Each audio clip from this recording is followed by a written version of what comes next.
Hey everybody, if you've been watching my videos lately, you may know that I have been modernizing my TiViBox systems. It started out with the TiViBox Cube or TiViBox 3, the system that used to be in my bedroom over at the old place next to the Metal Deluxe. Well, the hard drive that was in it decided to fail, and that led me to go ahead and redo the machine, especially after discovering the YouTube on TV interface is simply available in a web browser. It allows you to essentially give an old TV or just a computer monitor the same functionality as, let's say, the YouTube on TV application built into a Roku TV. And it really explains how that functionality works. One of my YouTube viewers, in one of the previous videos I posted, he mentioned that it's likely just based on a small browser, and I agree. Especially after setting up my parents' Roku TV with the same thing, I noticed, wow, it's exactly the same interface. But anyways, so I've done the TiViBox Cube or TiViBox 3. I just got finished with the original TiViBox. Now there's one more machine we need to do, and it's the TiViBox Slim or TiViBox number 2. It's up there, not really doing much anything productive. It's just, just run away. Still running Windows 7 with the previous installation of Windows Media Center that was set up for the Seton Infinity TV cable card service, or cable card tuner rather. And thanks to lovely old Spectrum buying out Time Warner Cable and ruining them, raising rates and things like that, I don't see it economical to sign up for cable TV anymore. So, oh well. So, now it's time to go ahead and upgrade this thing. Let's go ahead and take it out of service.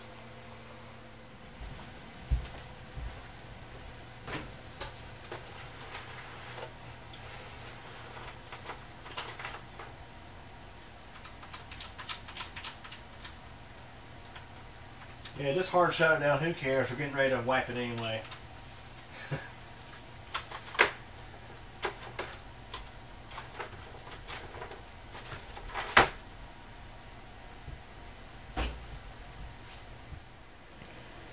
So here it is. It's a TiViBox Slim if it's your first time seeing it. I built this machine back in 2014 or 2015. Built it to replace a larger system I had built up for my grandmother to watch TV on. The bedroom she was in did not have a coax cable. And also, at the time we were using the Infinity TV 6, which offers 6 tuners. And I had one tuner shared to this TV box. So it was just a simple TV box system. It has a 64 gigabyte solid state drive in it. It wasn't really even used for recording TV or stuff like that, because obviously 64 gigabytes would not be enough. But if we really wanted to, we could attach an external hard drive, and that would offer the needed space. Getting into this thing is not the easiest. As you can tell, this is a former DirecTV set-top box. Yeah, I crammed an AMD E300 E-Series APU motherboard and solid-state drive into a former set-top box. There's the back of it. The motherboard is from a compact system. It's one of those little bitty, I think it's a mini ITX form factor board. And as you see, the I/O shield isn't exactly perfectly lined up, but it's lined up enough where you can get ports and stuff in, and stuff like that. Is obviously rigged together. And we're going to go and crack this thing open and have a look inside. The reason why I want to crack it open is because there's one flaw about this system I can't stand, and that is the fan. The little fan on the back. I had no idea how powerful this little bitty, what was it, a 40mm fan? I had no idea how powerful that is. Turns out it moves quite a bit of air, and it's quite annoyingly loud. And it moves more air than it needs to. So I'm going to do some modifications here. Well, speaking of modifications, I had to do some modifications just to get that fan wired in. See, the system that this motherboard came out of had one system fan, and the APU heatsink, original APU heatsink, was rather large and was just passively cooled off of that system fan. But cramming this into such a small box, you couldn't use the giant heatsink that came with it. So I had to use a smaller heatsink off of a Northbridge chip and actively cool it with a cooling fan. Now this works fine for cooling the APU, but you no longer have that system fan to pull in the air through the box. Now I did initially run this without this little fan installed, and things did get a bit warm. So I was like, okay, we need to cool this thing a bit better. So that's when I installed the fan. Well, the motherboard in this machine only offers one fan header, and the motherboard is also the supply of power to everything else in the computer, because, well, on the back there is a DC jack for a common style laptop adapter, and it's the same it's the same voltage, as your common laptop, 19 volts, and it's the same style jack used by Toshiba laptops. Matter of fact, I power this thing using a Toshiba adapter, 65 watt adapter. So this thing takes in power at 19 volts and steps it down to your common computer voltages, your 12 volts, 5 volts, and 3.3 volts, so on and so forth, to power the drives and stuff like that. So yeah, the drives actually get power off of the motherboard. So what I did to get power to this rear fan was I took one of the drive power connectors and kind of modified it a little bit. Yeah, I snipped the other end of the wire off that would go to the SATA plug for the drive, and I instead wired in 12 volts to the fan. Okay, we should be able to get inside now. So the fan running at full speed, 12 volts, is a bit annoyingly loud. I'm also going to go ahead and slice this right here. I tell you, this thing is not the easiest to get into. So it's a good idea for me to limit how often I open this thing up.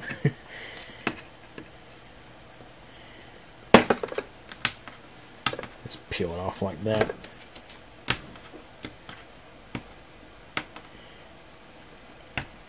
You may be asking, well, why is it put together like this with hot glue? Well, I had to cut away pretty much the entire back of this thing. See, this thing used to have like a little slide rail through here, and also on the back, this whole thing was just metal, and it had all the spots drilled out for the original hookups, like your cable in, your cable out, and blah blah blah. Well, in order to get this in here, I had to get rid of all that, and also, unfortunately, at the same time, it actually got rid of the original mounts for the cover on this thing.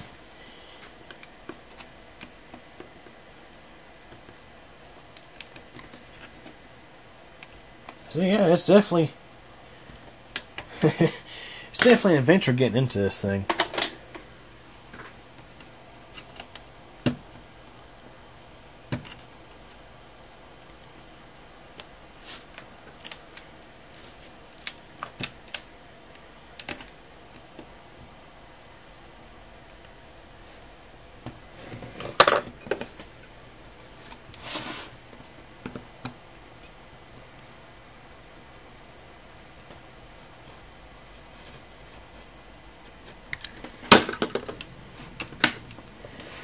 Like, yeah, when it takes a razor to get into a computer, it's kind of tough.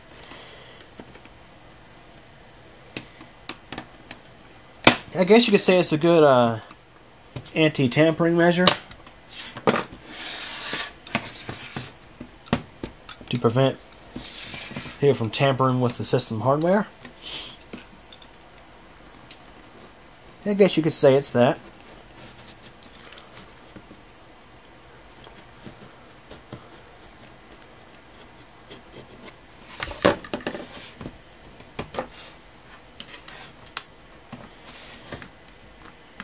Since I built this thing, I think I've had to open it like 2 or 3 times. And each time, it was a bit of a challenge. So, essentially, these 2 pieces here, the sides, had to come out in a round.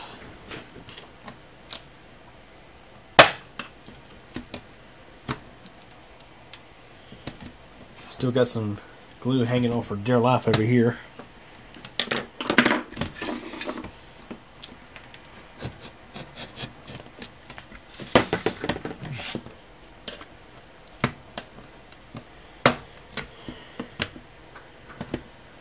So the reason why I want to get in here, if I hadn't mentioned, is to go ahead and see if I can make the fan behave a little better.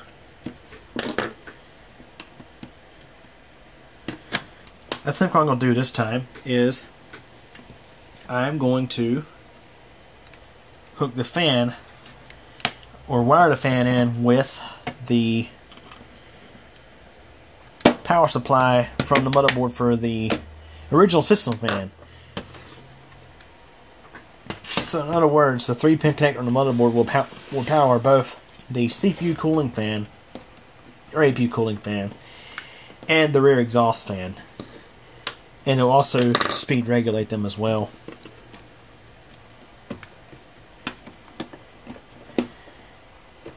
You know, I've seen a lot of people talk crap about the AMD E-series APUs, and I'll be honest, they're not blazing fast by any means. But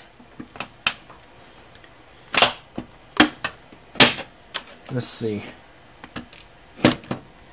Yeah, they're not blazing fast by any means, but they put out very little heat, which is what allowed me to build such a computer like this.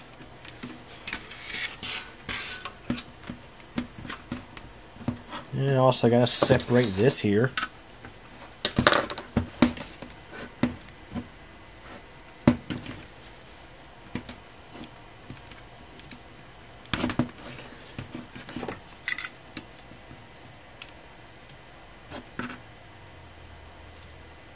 Of course, I always got to be dang careful with razors and knives.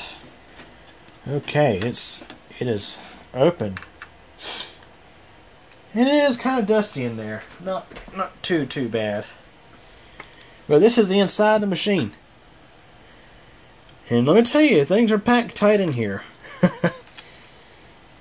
So, yeah, what I did here, guys, was I took the power connector to the solid-state drive. Solid-state drive, in this case, only needs 5 volts. I took the one power connector that powers what would originally be the hard drive or the CD drive. In this case, it supplies 5 volts and 12 volts. I snipped the wires right here from the connector, and I took them, which is a 12 volt and ground supply, I took them over here and wired them into this fan to power this rear exhaust fan, which does power it, but it runs it wide open, like wide open throttle, I guess you could say, and that makes it kind of makes it a bit on the loud side. So let's go ahead and fix that. So what I'm going to do here is I want to save this little connector here, but man, getting in there is going to be a little tough, because guess what, the solid state drive is also it's also hot glued in place. This whole computer is practically glued together. You can see this is low profile DDR3 RAM. That was one of the things that allowed me to even build this thing like this, because full height RAM would simply not fit in there. It simply would not work. So yeah, in order to swap out this connector for a different one I have, I will have to take that SSD out of there. And on the internal components, I was a bit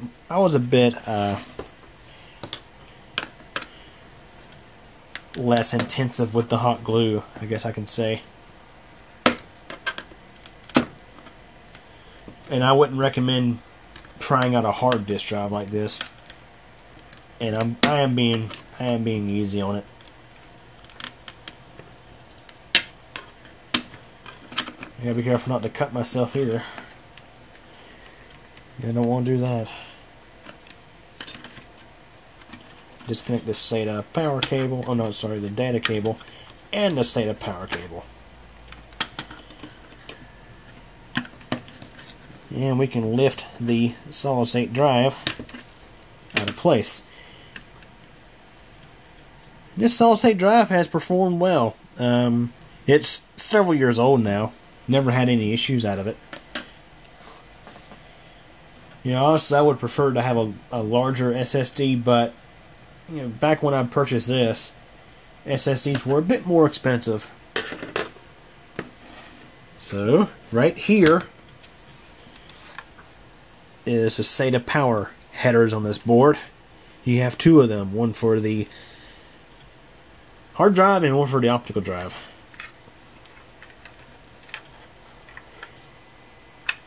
So what I'm going to do here is, as mentioned, I do want to save this connector, perhaps for future use. I don't know what for, but I'll save it because I have extras. The reason why I have extras is because when I built the second the TiViBox Cube or TiViBox 3, what it was is I had went to the computer work store or the grid store, whichever it was at the time, and I found a part system with this board in it, or a similar board. Turns out the board was DOA. It had failed. Yeah, at some point it had failed. Well, guys, my camera's memory card got full, and I didn't notice it for like 10 minutes because the camera turned off after like 10 minutes. So let me go and recap about what I have been doing. So, as you may have seen, the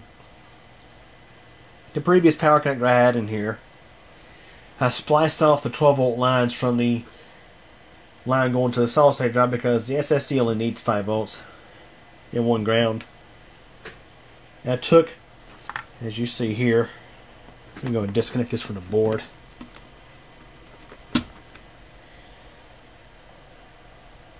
That's what I did there. These here were powering the fan. Now when disconnected, I went cut the wires from the fan off from here. And what I'm doing is I am wiring this fan and this fan together. I cut 2 of the supply wires from this 3-pin connector about halfway.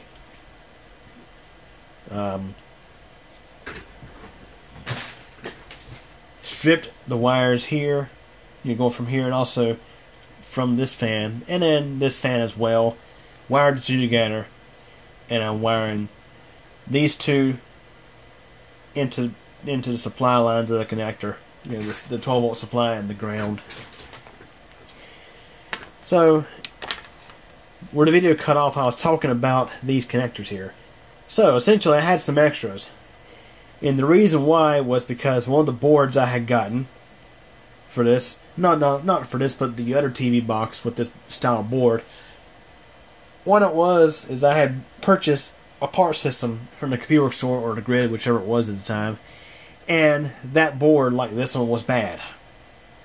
So, still interested in pursuing on with the project, I went online on Fleabay to see if anybody had one of these system boards, and a seller did. He was asking a reasonable price for it. I can't remember how much it was. It was just for the motherboard. And, yeah, just a motherboard, if I remember right. Ordered it, and it came with, the seller did ship these 2 connectors. So the board that was bad had 2 connectors, and the supplied good board had 2 connectors. So I had 3 left over, because this machine only has 1 drive. So I'm just taking this one out of here and I'm going to put this one in its place. And I'll plug this into the SSD once we install it back into the system.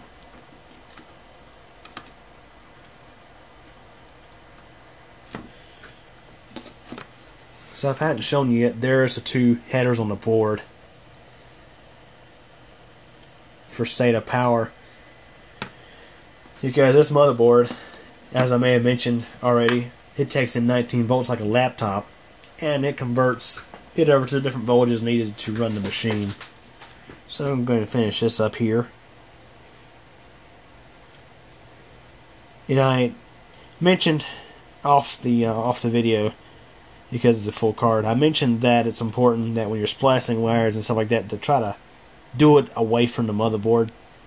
That way, if you if the strand of wire happens to shed any loose wire strands onto the board, well, you want to worry about that happening. Because if it does happen, you can short out your motherboard. And that wouldn't be very good. And slide that on. Like that.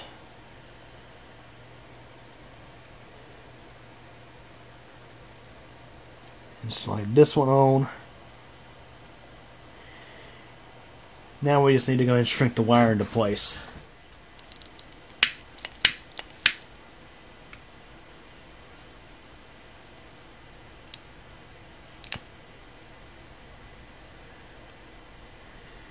This isn't the most ideal size heat shrink for this, but it's all I have. The next size down, I believe, would have been quite a bit smaller. Well, it would have been too small for this. And this lighter is almost out of fuel.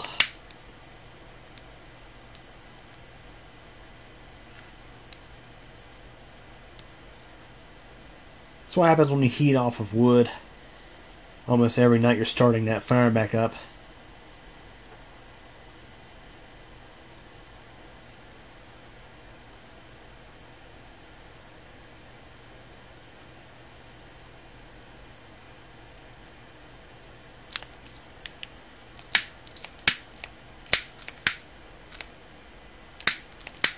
Yeah, this thing's almost out of fuel.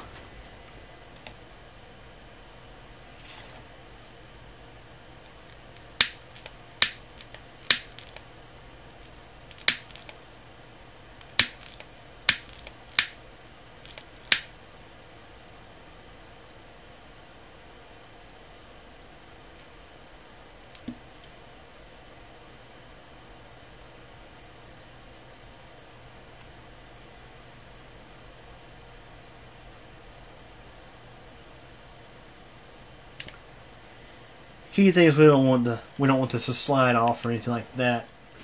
So now we're going to plug this back into the motherboard. Raise those wires up a little bit.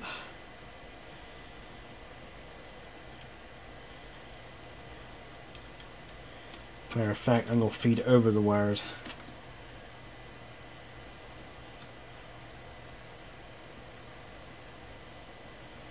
And I'll take a zip tie and tie that back into place.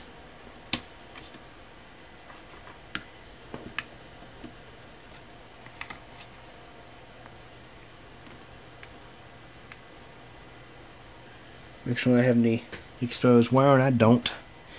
Yeah, as I mentioned, this is a little bit on the large side for heat shrink. I would have liked to use something a little smaller, but it's all I had available. It'll do. It'll do. So now I'm just going to grab a power adapter from Toshiba.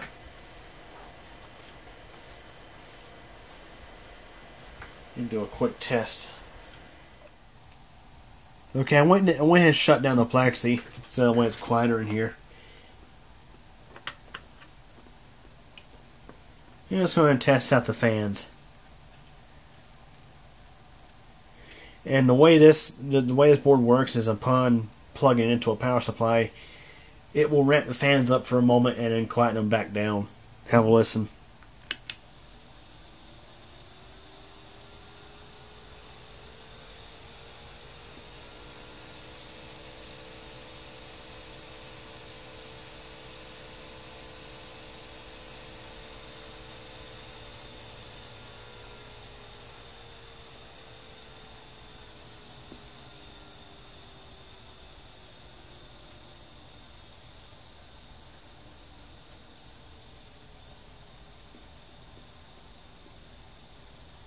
And we're running at the lower speed now. And this rear fan still is pushing enough air to easily cool this system. It's a nice steady little breeze. The fan should also be a bit happier now that it's not running wide open all the time. Okay, so now we can go ahead and reassemble this thing and proceed to move on to software. Okay, so I've gone ahead and plugged in the hot glue gun so that way it can heat up. I've already disconnected power from the machine. I'm going to go ahead and take this brush and try to dislodge some of the dust that's accumulated on the fan and the heatsink.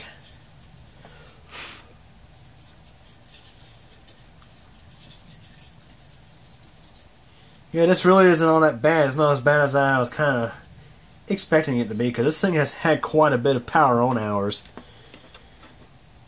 since it was last built and put together. Turn on the exhaust fan and try to vent some of this air out of here too.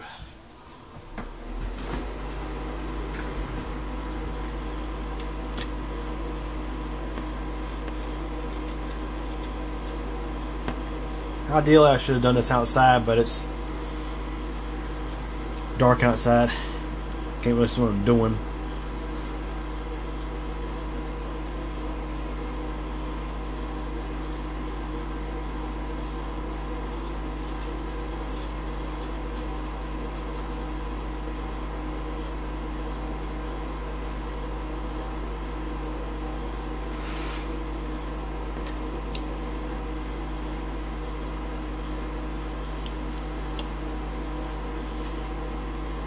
Okay, I think we can go ahead and mount the solid-state drive back into the system.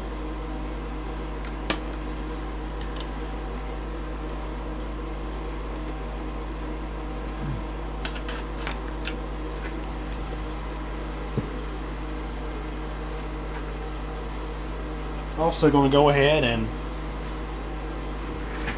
zip tie these wires in place.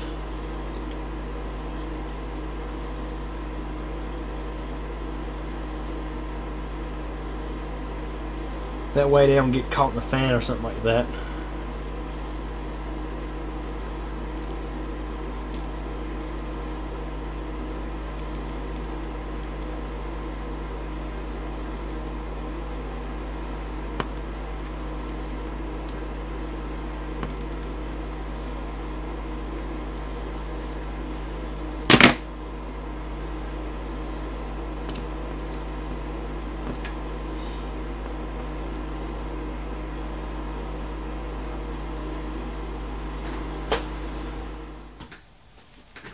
Okay, I'm going to mount the solid-state drive back into the system.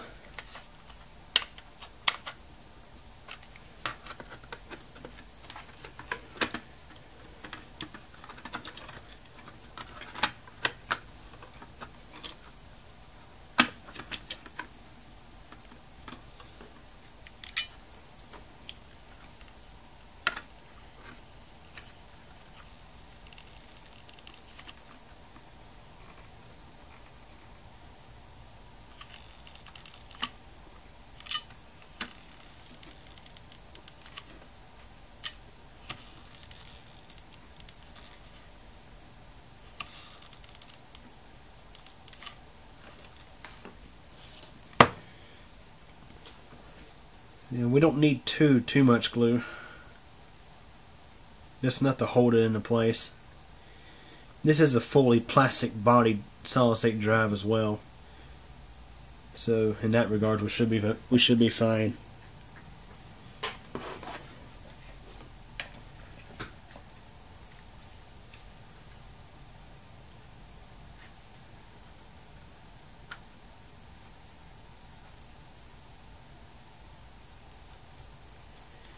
Go ahead and reconnect the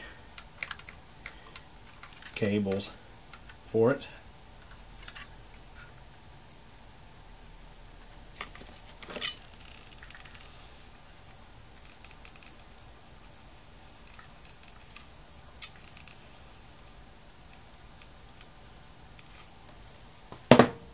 Add just a little more glue.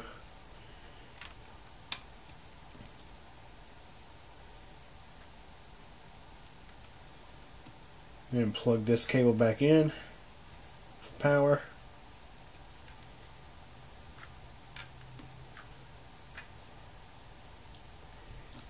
And before I put the cover on this thing, I'm going to make sure that this thing does see the drive.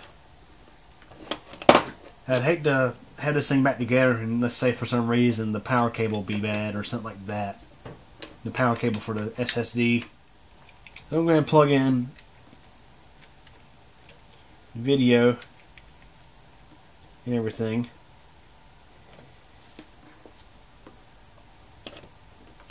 I'm going to start this thing up and just make sure that it sees the solid state drive.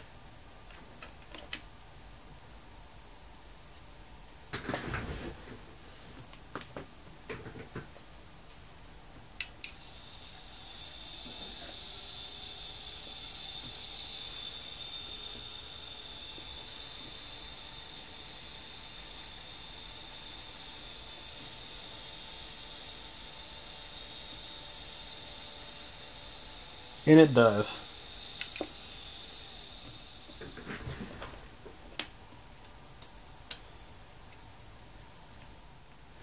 So now we can go ahead and put the case back together.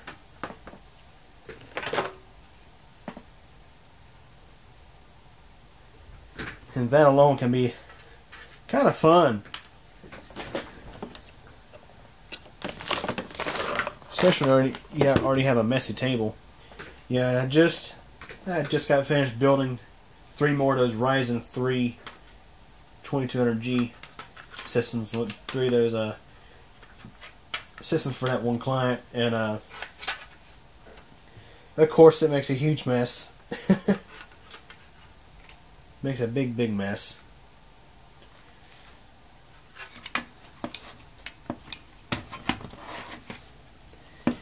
Yeah, I must say that while cramming a computer into a set-top box is pretty cool, it can be a real pain in the butt when it comes to servicing the dang thing.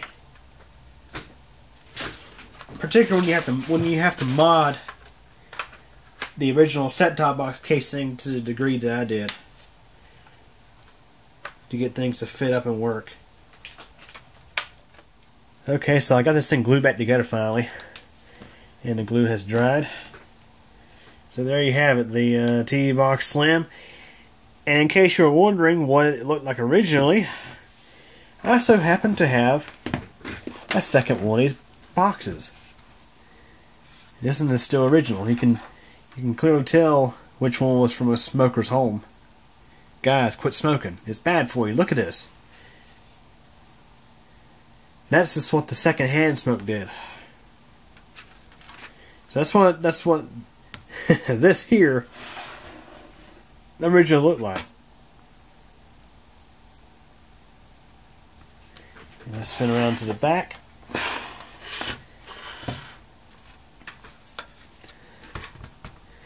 So as you see, this is why I had to glue things together the way I did.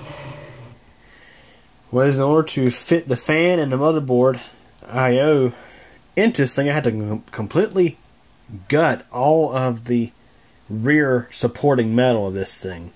See, there used to be screws, one here, one here, one here, and one here, that actually held the entire thing together. But once all this was taken out, well, that was also taken out with it. I think I did a good job making use of stuff that was on the front of this thing. Where the power button used to be, I turned it into a power indicator, which I think I should have used a little bit less intensive LED. Mounted the power button right here. I don't think I have a reset switch on this thing though. That's unfortunate. Oh well. So, inside this little drawer, that's if I can get it open. There we go. Inside the drawer where the TV access card used to go,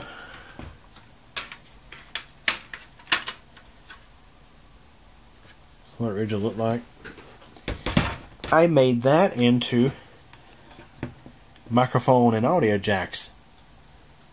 Front audio jacks.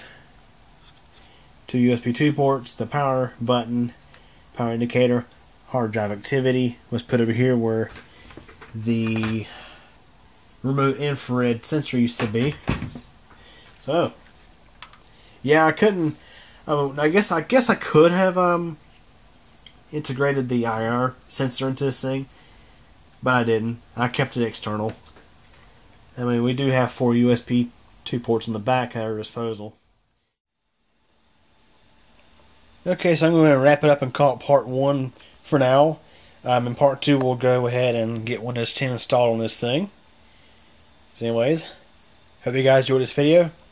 Thanks for watching. Well guys, that's it for this one. But it doesn't have to be. There's plenty more videos on the channel to check out.